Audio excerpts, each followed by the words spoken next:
On July 4, 2023, a routine family flight in a Cessna 172 at French Valley Airport turned into a nightmare. A father, just 39 years old, lost his life, while his three sons somehow survived the wreck. But here's the crazy part. This wasn't a case of bad weather or a blown engine. The real story is buried in the final NTSB report, and what investigators discovered about that last 30 seconds is shocking. Today, we're digging into those details. And trust me, there's a lot more to this crash than meets the eye.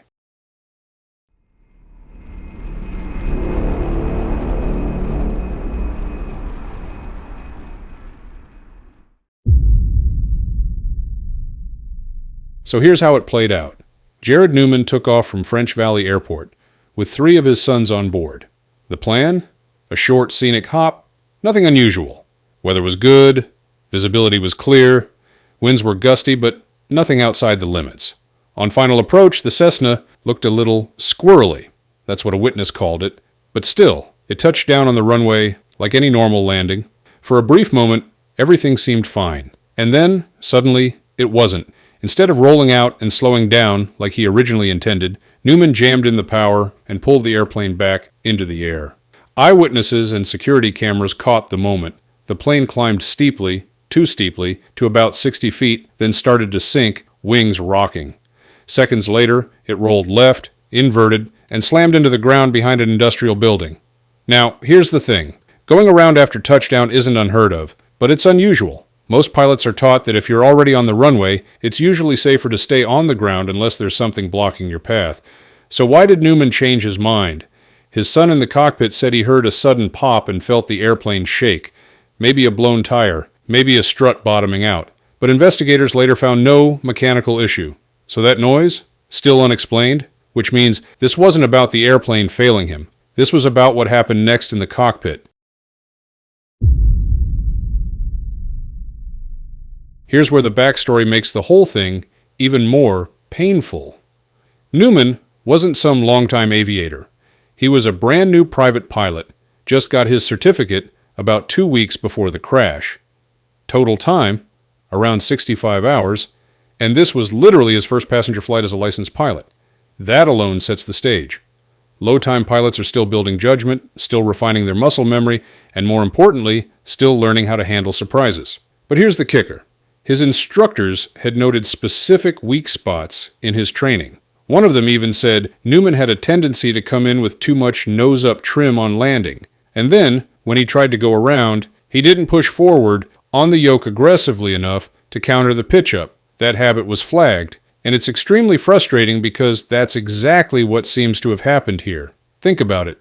Add full power in a Cessna 172 with landing trim set nose high, and the plane wants to rocket upwards. If you're slow to correct that, the nose climbs, the airspeed drops, and you're on the verge of a stall. And don't get me wrong, he passed his check ride, so he technically demonstrated he could do it to standards. But the thing about weak spots is they don't always show up when the examiner's watching. They show up in real life, under pressure, with family in the back, and something unexpected rattling you on the runway.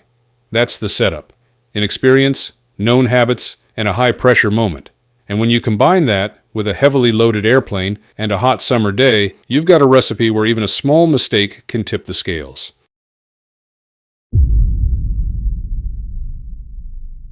Here's the uncomfortable truth. The airplane itself didn't fail. This was a 1978 Cessna 172N, arguably the most reliable training aircraft ever built, and it had passed a 100-hour inspection just days earlier. The logbooks were clean, nothing was wrong mechanically.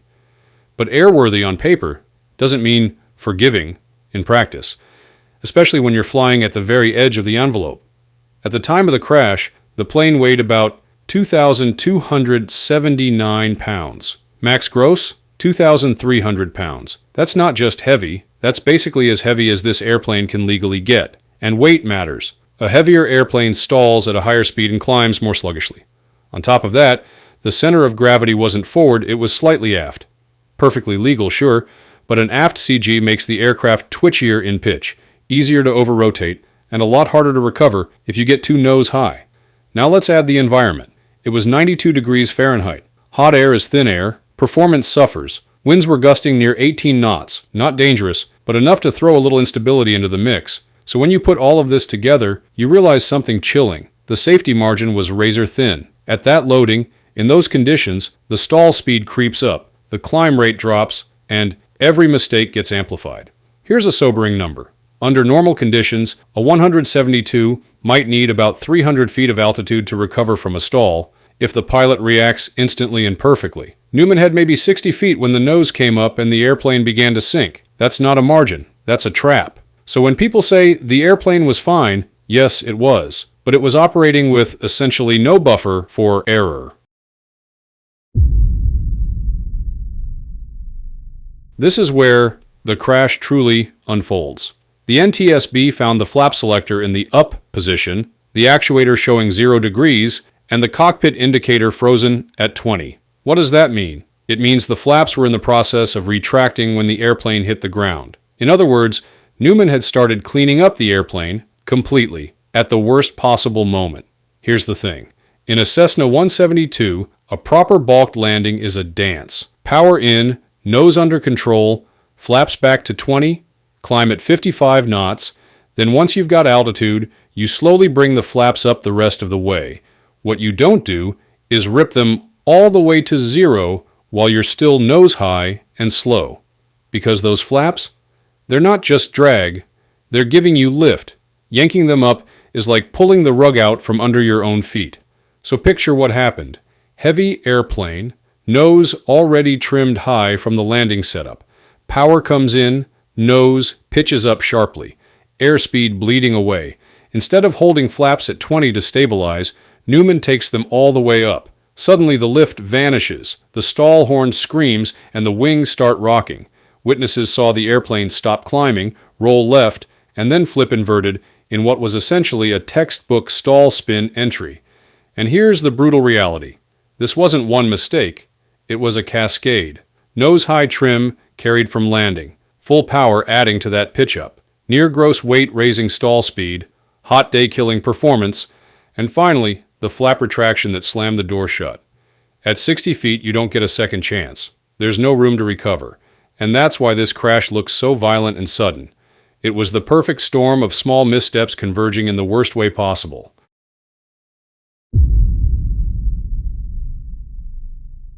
When the final report came out, the probable cause was clear. The pilot exceeded the airplane's critical angle of attack. In plain English, he stalled it. And the contributing factor? The sudden retraction of flaps. Not weather, not an engine failure, just a series of human decisions under pressure that pushed the airplane beyond what it could do. The only silver lining? The 3 sons survived. They were strapped in, the airplane didn't catch fire, and first responders were fast. It's almost miraculous given the severity of the crash. Survivability here underscores something we don't always say enough. Seatbelts save lives, even in small airplanes. But there's a bigger story. This crash happened just days before another fatal accident at the same airport, a jet crash in fog that killed 6. Suddenly, French Valley was on everyone's radar. 7 deaths in a week. It sparked real conversations about training, about decision-making, about how quickly routine flights can go bad when pilots are operating at the edges of their skill or the airplane's capability. So what do we learn here?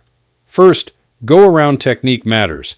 Not the watered-down version you do on check rides, but the real thing. Heavy airplane, hot day, gusty winds, pressure in the cockpit. Second, human factors matter more than mechanics. That unexplained pop spooked Newman into a rushed decision. Maybe it was nothing. Maybe it was a tire. We'll never know. But it was enough to tip him into action that sealed his fate. And finally, the big picture lesson. Even the most forgiving trainer in aviation history, the Cessna 172, will punish you if you don't respect the margins. This wasn't about bad luck. It wasn't about an unreliable airplane.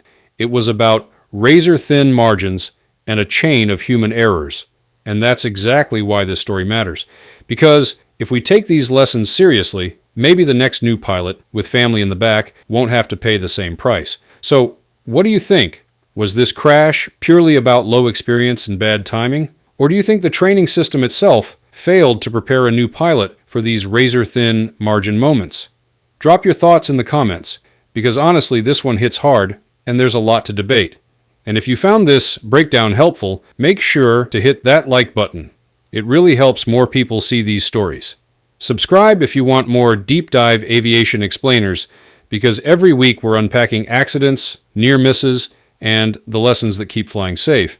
And hey, check out the next video where we cover another case that looked simple on the surface, but turned out to be way more complicated once the investigation wrapped up. Trust me, you don't want to miss it.